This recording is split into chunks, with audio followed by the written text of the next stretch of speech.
Nasazování kontaktních čoček začínáme přípravou místa.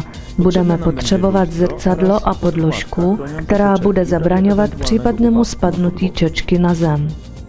Potom si důkladně umyjeme a osušíme ruce.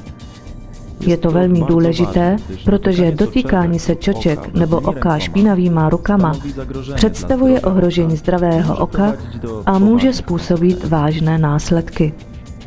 Je dobrým zvykem začít nasazovat čočku vždy na stejné oko, pravé nebo levé. Když vyjímáme čočku z pouzdra, tehdy je to jednoduché, protože přepážky pouzdra jsou zřetelně označeny. Více pozornosti musíme věnovat tomu, když poprvé vyjímáme čočku z blistru.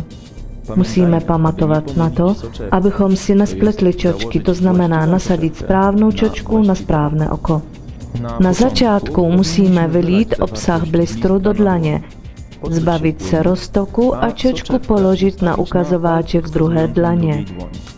Prstu by se neměl dotýkat pouze střed čočky, její okraje se nesmí slepit. Před nasazením si prohlédněte čočku, zda je nepoškozená a čistá. Poškozenou čočku vyhoďte a použijte novou. Musíme také zjistit, zda leží na správné straně. Někdy je na čočkách označení stran, stejně jako například na barevných čočkách Fresh Look, ale nejistější a univerzální způsob je prohlédnutí okrajů čočky.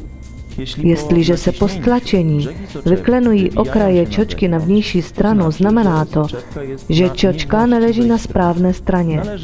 Je tedy třeba čočku přetočit na druhou stranu. Pokud se po stlačení vyklenují okraje dovnitř, znamená to, že čočka leží na správné straně a můžeme ji nasadit. Volnou rukou přidržujeme zhora horní oční víčko. Prostředním prstem druhé ruky odtahujeme dolní oční víčko a díváme se před sebe.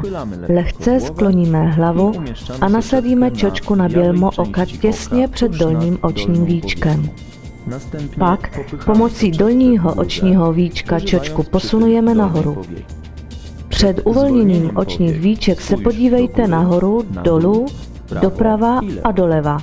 Stejným způsobem nasazujeme druhou čočku s použitím stejné ruky.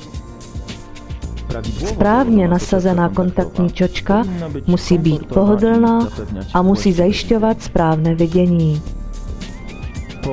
Po nasazení čoček vylijeme z pouzdra ošetřující roztok.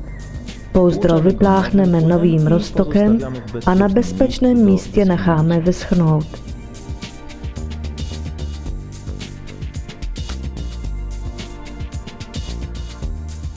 Potom pouzdro zašroubujeme, aby dovnitř nepronikal prach zvenčí.